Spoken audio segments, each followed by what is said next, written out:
فاصفح الصفح الجميل إن ربك هو الخلاق العليم ولقد آتيناك سبعا من المثاني والقرآن العظيم لا تمدن عينيك إلى ما متعنا به أزواجا منهم ولا تحزن عليهم واخفض جناحك للمؤمنين وقل إني أنا النذير المبين كما أنزلنا على المقتسمين الذين جعلوا القرآن عزين فوربك لنسألنهم أجمعين عما كانوا يعملون فاصدع بما تؤمر وأعرض عن المشركين إنا كفيناك المستهزئين الذين يجعلون مع الله إلها آخر فسوف يعلمون ولقد نعلم أنك يضيق صدرك بما يقولون فسبح بحمد ربك وكن من الساجدين واعبد ربك حتى يأتيك اليقين صدق الله العظيم.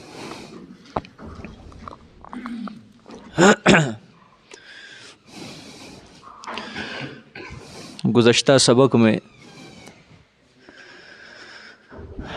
تخفیف دنیاوی کے 3 نمونے اللہ تعالیٰ نے پیش فرمائے جو کہ سابقہ امتوں سے اللہ نے دیے. آج کے سبق میں آپ صلی اللہ علیہ وآلہ وسلم کے لیے 5 تسلیاں ہوگی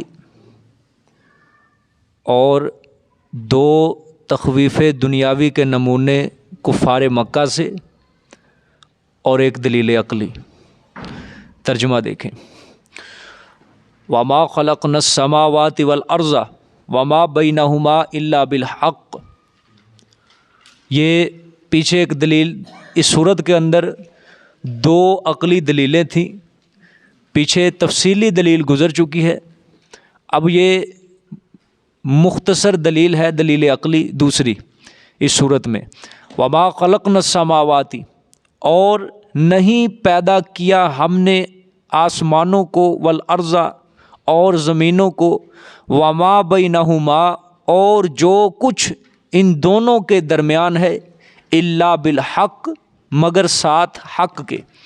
یہ توحید پر اللہ تعالیٰ نے دوسری عقلی دلیل فرمائی کہ ہم نے آسمانوں اور زمینوں کو جو پیدا کیا ہے اور جو کچھ بھی ان دونوں کے درمیان ہے پہاڑ دریا ندی نالے سمندر سورج چاند آسمان یہ جو کچھ بھی اس کے اندر پیدا کیا ہے یہ یوں ہی نہیں بلکہ حکمت اور مصلحت کے تحت میں نے پیدا کیا ہے.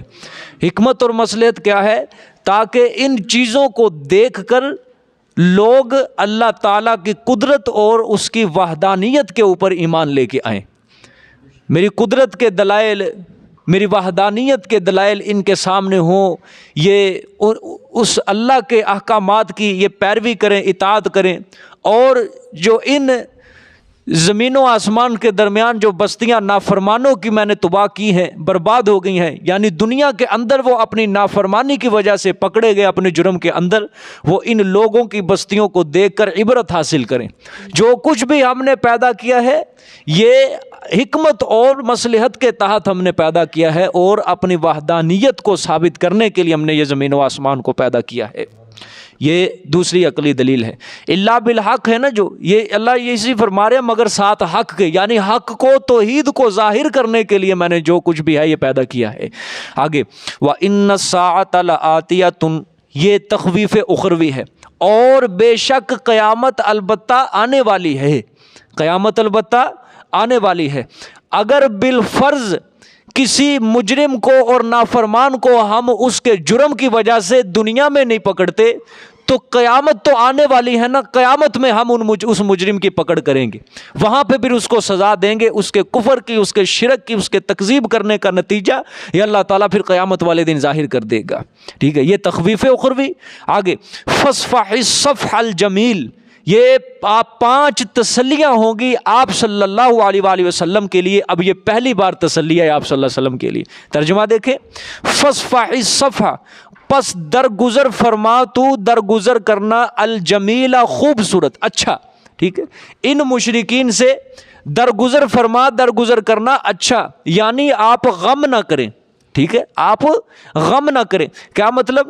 یہ کافر جو میرے پیغمبر آپ صلی اللہ علیہ وآلہ وسلم سے استہزاء کرتے ہیں نا، آپ سے یہ مذاق اڑاتے ہیں آپ کی دعوت کا، آپ کی تبلیغ کا، آپ کو جھوٹا کہتے ہیں، آپ خوبی کے ساتھ، اچھی خوبی کے ساتھ، اچھے طریقے سے آپ ان سے درگزر فرمائیں اور ان کو ان کے حال کے اوپر چھوڑ دیں۔ ان سے ہم بدلہ لیں گے آپ کا، ان سے ہم آپ کا بدلہ لیں گے، ٹھیک ہے، آپ درگزر فرمائیں۔ یہ پہلی تسلی ہے، ٹھیک ہے۔ آگے ان ربک هو الخلاق العلیم۔ اب یہ پیچھے جو ابھی آیت آئی ہے نا، اس کے شروع میں بے شک قیامت البتہ آنے والی ہے، ٹھیک ہے، اب یہ اسی کی دلیل ہے۔ ان ربک هو الخلاق العلیم، اسی قیامت کو برپا کرنے کی یہ کیا ہے؟ دلیل ہے۔ بے شک تیرا رب هو الخلاق العلیم، وہی ہے بڑا پیدا کرنے والا، ٹھیک ہے، خالق نہیں، خلاق یہ مبالغے کا صیغہ ہے، خلاق بڑا پیدا کرنے والا ہے، ٹھیک ہے، العلیم جاننے والا ہے، کیونکہ آپ کا رب جو ہے وہ بڑا ہی پیدا کرنے والا ہے، ٹھیک ہے۔ اللہ مبالغہ فرما رہے ہیں کہ یہ اتنی بڑی جو کائنات میں نے بنائی ہے نا، اس کے اندر 7 آسمان ہے، زمینیں ہے، سورج ہے، چاند ہے، ستارے ہیں، پہاڑ ہے، سمندر، یہ اتنی بڑی جو کائنات بنائی ہے، یہ کائنات پیدا کرنا میرے لیے کوئی مشکل کام نہیں ہے۔ یہ مطلب ہے اس کا خلاق کا، ٹھیک ہے، کہ اتنی بڑی کائنات پیدا کرنا میرے لیے مشکل نہیں ہے، دشوار نہیں ہے، یہ تو میرے لیے بہت آسان کام ہے۔ پھر آگے العلیم، اور ساری کائنات کو، مخلوق کو پیدا کر کے ان کے حالات کو جاننا، یہ بھی میری صفت ہے، یہ بھی میرا کمال ہے، ٹھیک ہے۔ ہر ایک کے حالات کو جاننا، کس کو کس مقام پہ کس چیز کی ضرورت ہے، یہ بھی میرا ہی کمال ہے، میں ہی ہر کسی کے حالات سے واقف ہوں، ٹھیک ہے۔ یہ اللہ تعالیٰ نے دلیل دی قیامت کے آنے پر۔ آگے وَلَقَدْ آتَيْنَاكَ سَبْعًا مِّنَ الْمَثَانِي وَالْقُرْآنَ الْعَظِيمِ، یہ دوسری تسلی ہے یہاں پہ، ٹھیک ہے۔ کیا ہے؟ دوسری تسلی ہے آپ صلی اللہ، پہلی تسلی کہ آپ درگزر فرمائیں خوبی کے ساتھ، پھر آگے وَلَقَدْ آتَيْنَاكَ، یہ دوسری تسلی، اور البتہ وَلَقَدْ، اور البتہ تحقیق، آتَيْنَاكَ، عطا کی ہم نے آپ کو، سبعا من المثانی، 7 آیتیں، مثانی 2 ترجمے، وظیفے کی یا دہرائی جانے والی، ٹھیک ہے۔ آگے والقرآن العظیم، اور قرآن عظیم، ٹھیک ہے، دونوں طریقے سے کر لو۔ واو کا ترجمہ تفسیریہ بھی ہو سکتا ہے، یعنی قرآن عظیم، یا واو کا ترجمہ دوسرا اور قرآن عظیم، ٹھیک ہے کہ نہیں۔ اور البتہ تحقیق ہم نے عطا کی آپ کو، سبعا من المثانی، 7 آیتیں وظیفے کی اور قرآن عظیم۔ آگے بھی دیکھ لیں، پھر آئے سمجھاتا ہوں۔ لا تمدن عینیک الی ما متعنا بہ ازواجا منہم، اور نہ تو دراز کر آنکھیں اپنی، لا تمدن، نہ تو دراز کر، عینیک، آنکھیں اپنی، الی ما متعنا بہ، طرف ان چیزوں کے جو نفع دیا ہم نے ساتھ اس کے، ازواج منہم، کئی قسم کے کافروں کو ان سے، ٹھیک ہے، کئی قسم کے کافروں کو ان سے، آپ اپنی نظروں کو ان کی طرف دراز بالکل نہ کریں، ٹھیک ہے۔ اچھا، آپ میرے پیغمبر اس نعمت کی طرف توجہ دے جو ہم نے آپ کو عطا کی ہے۔ وَلَقَدْ آتَيْنَاكَ، میرے پیغمبر آپ اس نعمت کی طرف توجہ دے جو ہم نے آپ کو عطا کی ہے۔ کون سی نعمت؟ سبعا من المثانی، یہ 7 آیتیں جو ہم نے آپ کو نعمت دی ہے، اور قرآن عظیم جیسی جو ہم نے آپ کو نعمت عطا کی ہے، اس نعمت کی طرف آپ کیا دیں؟ توجہ دیں کہ ہم نے آپ کو 7 آیتیں۔ اب 7 آیتوں سے کیا مراد ہے؟ جمہور مفسرین کے نزدیک 7 آیتوں سے مراد سورۃ الفاتحہ ہے، ٹھیک۔ سبعا من المثانی سے مراد کیا ہے؟ سورۃ فاتحہ، کہ جس کے، یہ اور قرآن عظیم جیسی میں نے نعمت عطا کی، جس کے ایک ایک حرف کے تحت علوم الہیہ کا سمندر بڑا پڑا ہے، جس کے ایک ایک حرف کے تحت علوم الہیہ کا سمندر ہے۔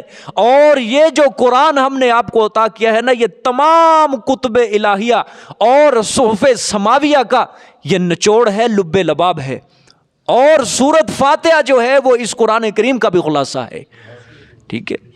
یہ قرآن پاک تمام کتب الہیہ کا کیا ہے؟ لب لباب ہے، نچوڑ ہے، خلاصہ ہے. اور یہ جو سورت فاتحہ ہے یہ اس قرآن کا بھی کیا ہے؟ خلاصہ ہے. حضرت علی المرتضیٰ رضی اللہ تعالیٰ عنہ فرماتے ہیں پورے قرآن کا خلاصہ سورت الفاتحہ ہے، اور سورت فاتحہ کا بھی خلاصہ ایاک نعبد و ایاک نستعین ہے. سمجھے؟ اور ایاک نعبد و ایاک نستعین کا بھی خلاصہ بسم اللہ ہے، اور بسم اللہ کا خلاصہ با کا نقطہ ہے. کیا ہے؟ با کا نقطہ ہے. اگر اس میں با کے اوپر بھی تفصیل کرنے لگ جاؤں تو قیامت آ جائے گی. یہ حضرت علی المرتضیٰ رضی اللہ تعالیٰ عنہ کا فرمان کہ اس کے ایک ایک حرف کے تحت کیا ہے؟ علوم الہیہ کا سمندر ہے. ٹھیک ہے، سمندر ہے. چونکہ یہ اللہ کا کلام ہے نا، جس طرح اللہ کی ذات کا کوئی حد اور کنارہ نہیں ہے، اسی طرح اللہ کے کلام کے بھی کوئی حد اور کنارہ بالکل نہیں ہے. ٹھیک ہے، جس طرح اللہ کی ذات لامحدود ہے، اسی طرح اللہ کی صفات بھی کیا ہے؟ لامحدود ہیں. سمجھ آئیے کہ نہیں؟ اور آپ صلی اللہ علیہ وسلم نے فرمایا یہ اللہ تعالیٰ نے یہ سورت الفاتحہ یہ مجھے عطا کی ہے. اللہ نے اس کی مثل نہ تورات میں اتاری، نہ زبور میں اتاری، نہ انجیل میں اتاری، نہ اس کی مثل خود اس قرآن کریم کے اندر اتاری. یہ صرف اللہ نے مجھے ہی عطا کی ہے. ٹھیک ہے، اور آپ کو میں روایت سنائی ہوئی ہے کہ فرشتہ آیا تھا آسمانوں سے.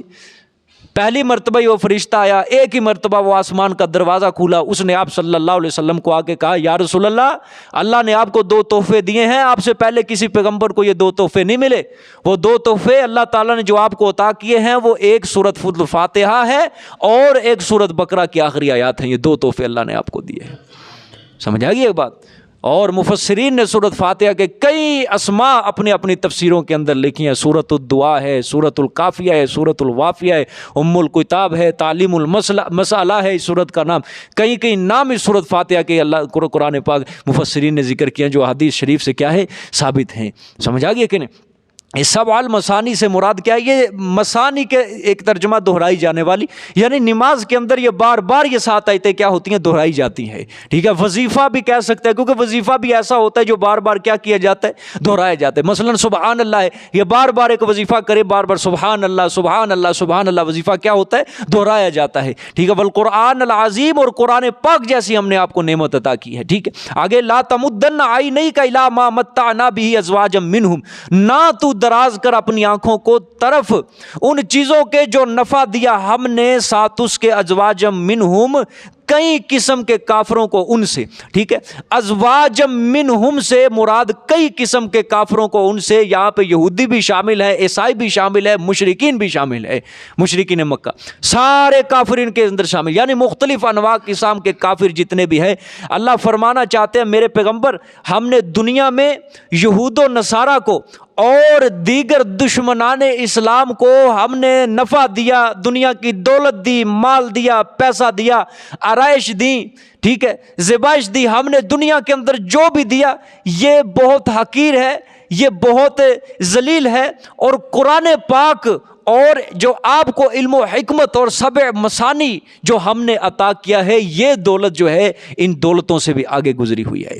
ٹھیک ہے، قرآن کریم جیسی جو عظیم نعمت آپ کو دی ہے، 7 مثانی جیسی جو عظیم نعمت آپ کو دی ہے، یہ کافروں کی دولت اس نعمت کے آگے، اس بڑی نعمت کے آگے سب ہیچ ہے. ٹھیک ہے، کمزور ہے یہ. ٹھیک ہے، یہ ساری دنیا کی تمام دولتیں کیا ہیں؟ کمزور ہیں، یہ ہیچ ہیں اس کے آگے. پھر آپ صلی اللہ علیہ وآلہ وسلم کے لیے اللہ نے تسلی دی آگے پھر، اور یہ تسلی تیسری مرتبہ ہے پھر. وَلَا تَحْزَنْ عَلَيْهِمْ، اور نہ تو غم کر اوپر ان کے. ٹھیک ہے، اور نہ غم کھا تو اوپر ان کے. آگے وَخْفِضْ جَنَاحَكَ لِلْمُؤْمِنِينَ، اور جھکا تو اپنے بازوؤں کو، جناح کا بازوؤں کو، للمؤمنین واسطے ایمان والوں کے. ٹھیک ہے، یعنی یہ کافر محل فکر نہیں ہے، یہ کافر محل فکر نہیں ہے، یہ ایمان والے محل فکر ہے.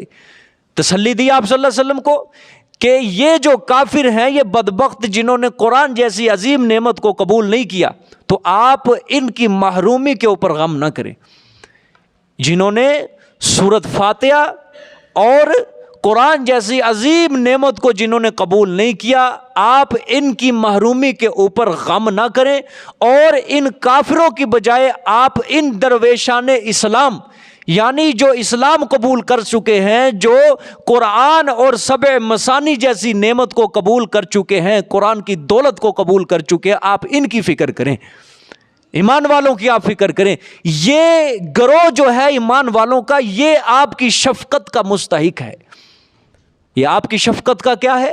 مستحق ہے۔ یہ آیت بھی صحابہ کرام کے اوپر، صحابہ کرام کی فضیلت کے اوپر دلالت کرتی ہے، سمجھ آئیے کہ آپ ان کی فکر کریں میرے پیغمبر، یہ ایمان والوں کی، یہ ظالم ایمان نہیں لائیں گے، ٹھیک ہے؟ انہوں نے قرآن اور سبع مثانی جیسی دولت کو انہوں نے قبول نہیں کیا ہے، ٹھیک ہے؟ آگے فرمایا وَقُلْ إِنِّي أَنَا النَّذِيرُ الْمُبِينُ، اور فرما دو، یہ وَقُلْ، یہ مشرکین مکہ جو تھے، یہ آپ صلی اللہ علیہ وسلم سے مطالبہ کیا کرتے تھے کہ ہمارے فرمائشی معجزہ اتارو، فرمائشی معجزہ، فلاں معجزہ کیوں نہیں آتا ہمارے پاس، فلاں معجزہ کیوں نہیں آتا؟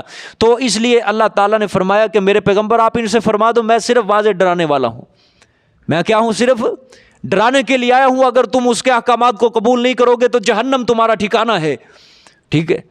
میں اس کے احکامات سے تمہیں ڈرانے کے لیے آیا ہوں، اس کے احکامات کے اوپر پابندی کی تبلیغ کرنے کے لیے آیا ہوں، ٹھیک ہے؟ میرا کام صرف تبلیغ کرنا ہے، پہنچا دینا ہے احکامات، باقی دلوں کا پھیرنا صرف اللہ کا کام ہے، ٹھیک ہے؟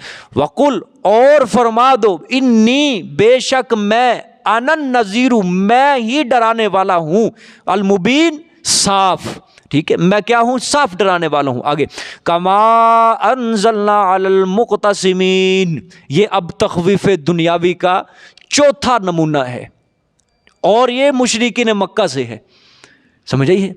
پہلے جو تھے تخویف دنیاوی کے نمونے 3 کس سے تھے؟ سابقہ امتوں سے تھے، اب 2 نمونے آئیں گے تخویف دنیاوی کے، یہ مشرکین مکہ سے تھے، ٹھیک ہے؟ قصہ کیا ہوا؟ مشرکین مکہ کے 16 آدمی تھے، یہ کتنے؟ 16 آدمی تھے جو موسم حج میں مکہ مکرمہ کے جتنے بھی دروازے ہوا کرتے تھے، یہ ان دروازوں کو تقسیم کر لیا کرتے تھے، 2 بندے ایک دروازے پہ، 2 بندے ایک دروازے پہ، 2 ایک دروازے پہ۔ باہر سے جتنے بھی حج کرنے کے لیے مکہ مکرمہ آتے تھے، یہ وہاں تقسیم کر لیتے تھے، ان کو روکتے تھے۔ روکتے کیا تھے؟ کہ یہ جو پیغمبر ہے نا، نبوت کا دعویٰ کر کے بیٹھا، یہ اپنے دعوے کے اندر سچا نہیں ہے، یہ جھوٹا ہے۔ کبھی ساحر کہتے تھے، کبھی مجنون کہتے تھے، یہ پاگل ہے، یہ جادوگر ہے، یہ ساحر ہے، فلاں فلاں، یعنی متنفر کرتے تھے حاجیوں کو آپ صلی اللہ علیہ وسلم سے، تاکہ یہ واعظ و نصیحت نہ سن پائے اس کی، قرآن نہ سن پائے اس کے، ٹھیک ہے؟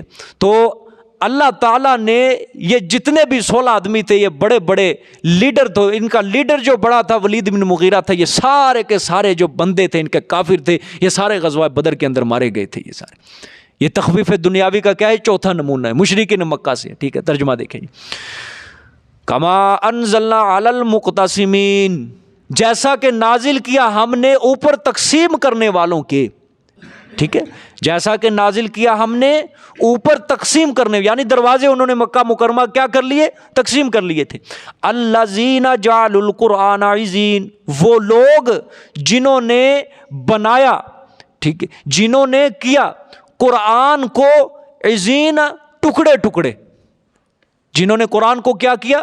ٹکڑے ٹکڑے کیا، یعنی وہ توحید کو نہیں مانتے تھے، دوسرے مسائل کو مان لیتے تھے، ٹھیک ہے؟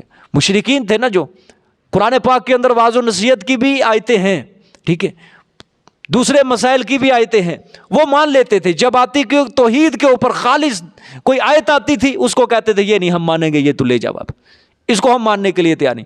اسی طرح اللہ نے سورۃ بقرہ میں یہودیوں کے متعلق فرمایا کہ تم بعض کتاب کے اوپر ایمان لاتے اور بعض کو کیا کر دیتے؟ چھوڑ دیتے ہو۔ مشرکین مکہ بھی کرتے تھے، توحید کی آیتیں قبول نہیں کرتے تھے، کیونکہ ان کے یہ آباء و اجداد کے دین کے خلاف تھیں، اس کو قبول نہیں کرنا، باقی دوسری آیتیں جو تھی واعظ و نصیحت کی، یا اسی طرح دوسری آیتیں احکامات کی، مسائل کی، اس کو قبول کر لیتے تھے، ٹھیک ہے کہ نہیں؟ تو اس لیے جنہوں نے قرآن کو کیا ٹکڑے ٹکڑے۔ آگے فَوَرَبِّكَ لَنَسْأَلَنَّهُمْ أَجْمَعِينَ عَمَّا كَانُوا يَعْمَلُونَ، یہ اب پھر تخویف اخروی ہے کہ پس قسم ہے تیرے رب کی، لَنَسْأَلَنَّهُمْ أَجْمَعِينَ، کہ البتہ ضرور بھی ضرور ہم سوال کریں گے ان سب سے، اجمعین، ان کافروں سے جنہوں نے قرآن کو ٹکڑے ٹکڑے کیا ہے، اما کانوا یعملون، ان باتوں سے جو تھے وہ کرتے، ان کاموں سے جو تھے وہ کرتے، ان کے ان ساری باتوں کا ہم ضرور بھی ضرور ان سے سوال کریں گے۔ بتاؤ دنیا کے اندر میرے پیغمبر کی تکذیب کرتے تھے ظالموں، ستاتے تھے، قرآن کو تم نے ٹکڑے ٹکڑے کیا، بتاؤ کس وجہ سے کیا تھا تم نے؟ یہ سارے ہم سوال کریں گے ان سے، ٹھیک ہے؟ آگے فاصدع بما تؤمر، وَأَعْرِضْ عَنِ الْمُشْرِكِينَ، پس فسدا کا معنی غور سے، پس صاف صاف کھول کر بیان کر دے تو، فسدا صاف صاف کھول کر بیان کر دے تو وہ مسئلہ بما تؤمر جو آپ کو حکم کیا گیا ہے. ٹھیک ہے، آپ صلی اللہ علیہ وآلہ وسلم کو جب نبوت ملی نا، 6 سال تک آپ خفیہ تبلیغ کرتے رہے تھے، بعض روایات کے اندر 4 سال تک بھی آتا ہے. تو خیر 6 سال تک آپ صلی اللہ علیہ وسلم خفیہ تبلیغ کرتے رہے تھے. عام طور پر آپ صلی اللہ علیہ وسلم دار ارقم کے اندر ہوتے تھے. جتنے بھی آپ کے اوپر صحابہ کرام ایمان لے کے آئے تھے یہ سارے کہاں ہوتے تھے؟ دار ارقم. یہ صفا پہاڑی کے نیچے ہے یہ مکان ہوتا تھا. ٹھیک ہے، آج وہ مکان تو نہیں ہے لیکن شاید وہاں باب ارقم کے نام سے انہوں نے نشاندہی کی ہے وہاں پہ. تو پتہ نہیں وہ صحابی کیسا ہوگا بیچارہ، عام بندے کو اس کا نام بھی نہیں پتا آج، جس کے گھر میں بیٹھ کے آپ صلی اللہ علیہ وسلم یہ تبلیغ کا فریضہ سر انجام دیتے تھے، صحابہ کرام کو واضح نصیحت کرتے تھے چھپ کے، یہ مخفی طور پہ سب کو سنائے گا. اس صحابی کا نام حضرت ارقم بن ابی ارقم رضی اللہ تعالیٰ عنہ تھا. یاد کر لو، حضرت ارقم بن ابی ارقم رضی اللہ تعالیٰ عنہ کہ جب آپ صلی اللہ علیہ وسلم کو نبوت ملی، شروع میں آپ مخفی طور پہ دعوت دیتے تھے، چھپ کے دعوت دیتے تھے، اور یہ حضرت ارقم رضی اللہ تعالیٰ عنہ کے گھر میں بیٹھ کے دعوت دیا کرتے تھے. سمجھ آ گیا کہ نہیں؟ ہاں. اور جتنے بھی صحابہ تھے وہ بھی آپ صلی اللہ علیہ وسلم کو ساتھ ہوتے تھے. یہ پھر جب یہ آیت اتری فصدع بما تؤمر، کھول کر بیان کر وہ مسئلہ جو آپ کو حکم کیا گیا ہے. کون سا مسئلہ؟ لا الہ الا اللہ، اس کائنات کا کوئی معبود نہیں ہے مگر صرف اللہ. یہ مسئلہ آپ کھول کر بیان کریں. پھر آپ نے برملا اعلان شروع فرمایا. پھر آپ صفا پہاڑی پہ چڑھے تھے. یہ مکان چونکہ ادھر صفا پہاڑی کے دامن میں تھا نیچے، تو آپ پھر صفا پہاڑی پہ چڑھے. پھر آپ نے سارے قبیلوں کا نام لے کے بلایا، یا صباحہ. ٹھیک ہے، پھر آپ نے یہ لفظ بولا. یہ لفظ اس مقام پہ بولا جاتا تھا جب ایک کوئی عظیم واقعہ عرب میں رونما ہو جاتا تھا، پیش آ جاتا تھا، پھر یہ یا صباحہ بولا جاتا تھا. جب آپ نے یہ لفظ بولا، سارے مشرکین مکہ جتنے بھی تھے یہ سمجھے کوئی ایسا واقعہ رونما پیش ہونا. صادق اور امین تو پہلے آپ صلی اللہ علیہ وسلم کو مانتے تھے. ٹھیک ہے، سارے دوڑے قبیلے والے، بنو عدی، قریش کے جتنے قبیلے تھے، ہاشم، عبد المطلب کے جتنے قبیلے تھے، سارے یہ صفا پہاڑی کے گرد جمع ہو گئے تھے. سمجھ آ گیا کہ نہیں؟ پھر یہ آیت کے بعد آپ نے برملا توحید کا اعلان شروع کیا تھا. اس سے پہلے مخفی طور پہ ٹھیک کچھ صحابہ اکرام ایمان لائے تھے. تو ایک بار حضرت ابوبکر صدیق رضی اللہ تعالیٰ عنہ نے آپ صلی اللہ علیہ وسلم سے عرض کی کہ یعنی کچھ صحابہ اکرام ایمان لے آئے تھے ابھی کافی. حضرت ابوبکر صدیق نے فرمایا یا رسول اللہ اب تو ہماری تعداد زیادہ ہے، اب تو ہمیں چاہیے، ہم تو حق کے اوپر ہیں، ہمیں چاہیے کہ ہم برملا توحید کا اعلان کریں. آپ صلی اللہ علیہ وسلم نے منع فرمایا، لیکن حضرت ابوبکر صدیق نے اصرار کیا یا رسول اللہ ہم برملا توحید کا اعلان کریں. گئے مکہ مکرمہ بیت اللہ کے اندر جا کے، حرم کے اندر جا کے توحید کا اعلان کرنے لگ گئے. کہتے ابھی یہ جاری ہی تھی یہ واضح و نصیحت، یہ توحید کا اعلان کر ہی رہے تھے، سارے مشرکین مکہ حضرت کے اوپر ٹوٹ پڑے، ابوبکر صدیق رضی اللہ تعالیٰ عنہ کے اوپر. حضرت کو مارا انہوں نے، کوئی جوتا پکڑ کے مار رہا ہے، کوئی حضرت کی پسلیوں کے اوپر چڑھ کے پسلیاں دبا رہا ہے، قدم سے حضرت ابوبکر صدیق رضی اللہ تعالیٰ عنہ کو پاؤں سے روند رہا ہے، بے ہوش ہو گئے. پھر ایک بندہ آیا حضرت ابوبکر صدیق رضی اللہ تعالیٰ عنہ کو گھر لے کے گیا، اور شام تک جا کے حضرت کو ہوش آیا. روایات کے اندر آتا ہے سب سے پہلے جب آنکھ کھلی حضرت کی، سب سے پہلے زبان سے یہی جملہ ارشاد فرمایا کہ مجھے بتاؤ میرے پیغمبر صلی اللہ علیہ وسلم کا کیا حال ہے. اپنا نہیں پوچھا، اپنے زخموں کے بارے میں کوئی خیال نہیں ہے، سب سے پہلے پوچھا میرے محمد صلی اللہ علیہ وسلم کا کیا حال ہے. یعنی اسلام کا جو پہلا مبلغ ہے اس امت کا، اسلام کا اس امت کا سب سے پہلا مبلغ جو ہے وہ بھی حضرت ابوبکر صدیق رضی اللہ تعالیٰ عنہ ہے. سمجھ آئے گی؟ یہ سعادت بھی سیدنا صدیق اکبر رضی اللہ تعالیٰ عنہ کے حصے کے اندر آئی ہے. آگے دیکھیں جی، فصدع بما تؤمر، پس تو کھول کر، صاف کھول کر بیان کر وہ مسئلہ جو تو حکم کیا گیا. وَأَعْرِضْ عَنِ الْمُشْرِكِينَ، اور اعراض کر تو شرک کرنے والوں سے. آپ اعراض کریں یعنی منہ موڑ لیں، ان کے تمسخر اور استہزاء کی آپ پرواہ نہ کریں. جو آپ کو حکم دیا گیا نا، آپ وہ مسئلہ کھول کر ان کے سامنے بیان کریں.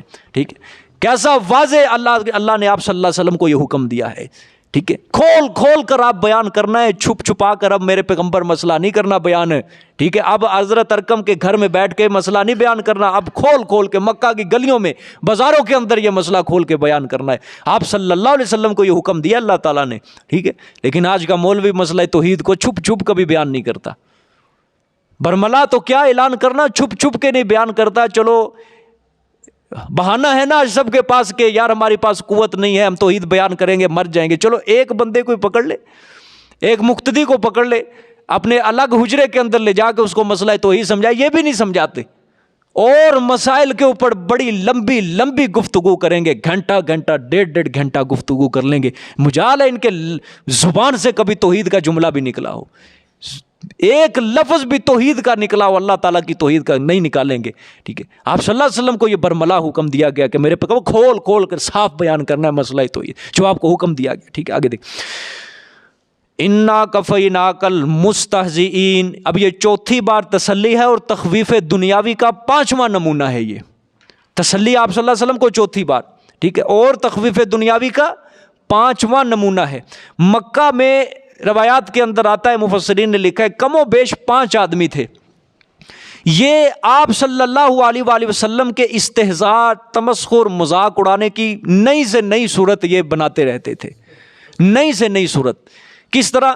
کبھی آپ صلی اللہ علیہ وسلم کے راستے میں کانٹے بچھا دیتے تھے، آپ جا رہے ہیں گلیوں سے گزر کے، آگے انہوں نے کانٹے بچھا دیے۔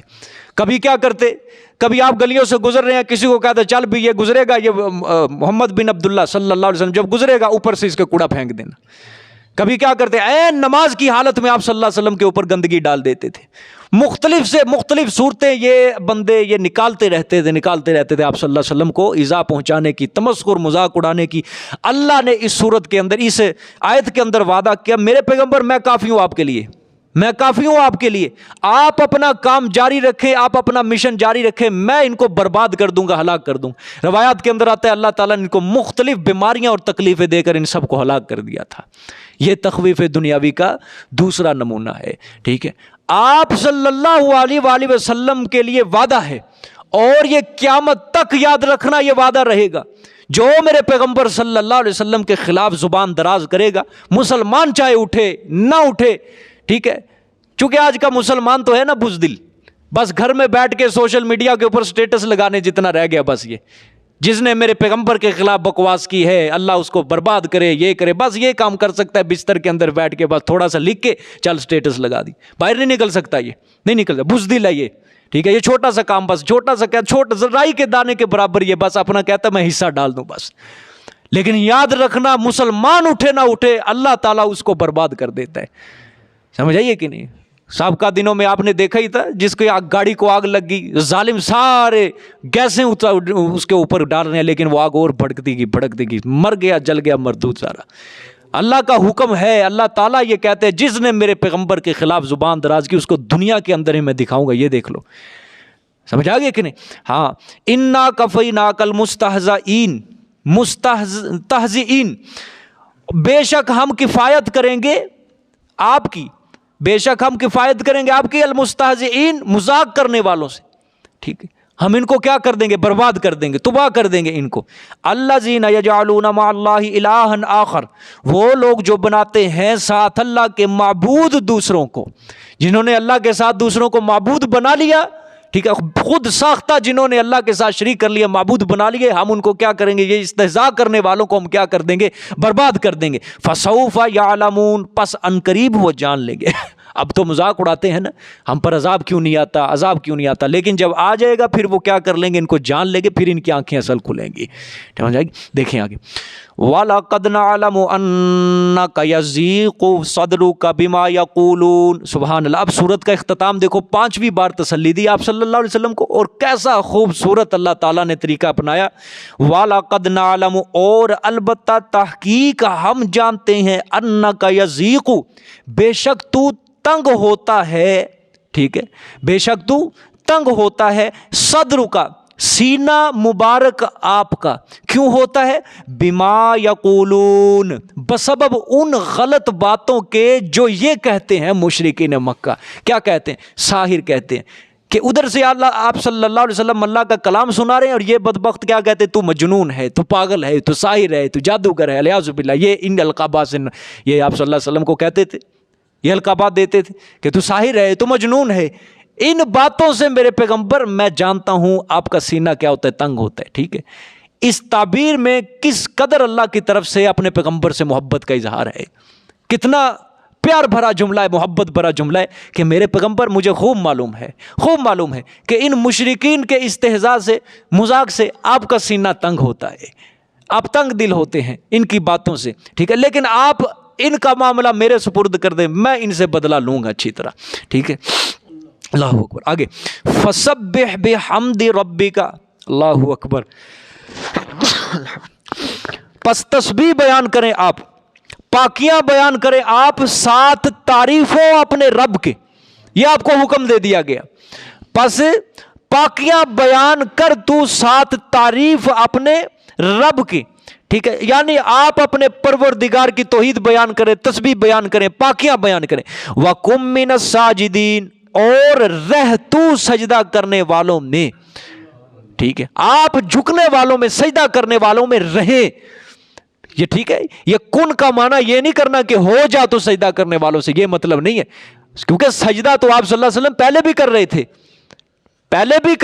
بعد میں بھی. اس لیے میں نے ترجمہ کیا رہ تو، یعنی پہلے بھی تھے آپ، اب مستقبل میں بھی اب رہیں، فی الحال بھی رہیں، اور رہ تو سجدہ کرنے والوں سے.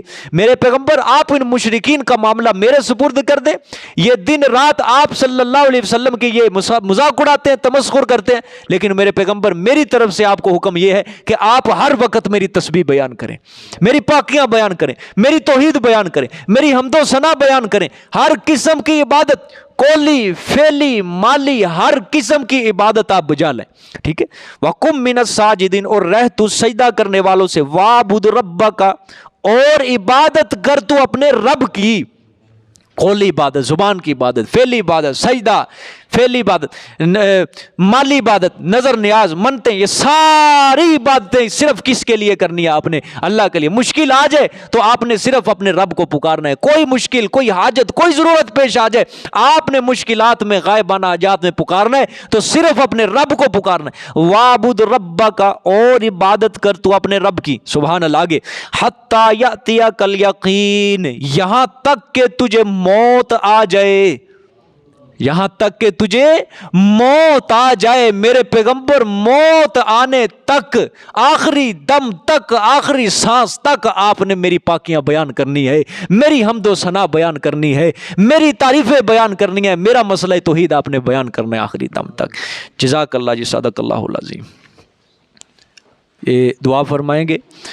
کلاس کے اکثر ساتھی بیمار بھی ہو رہے ہیں، ان کے لیے بھی دعا کریں گے انشاءاللہ. اور یہ کل جمعہ ہے،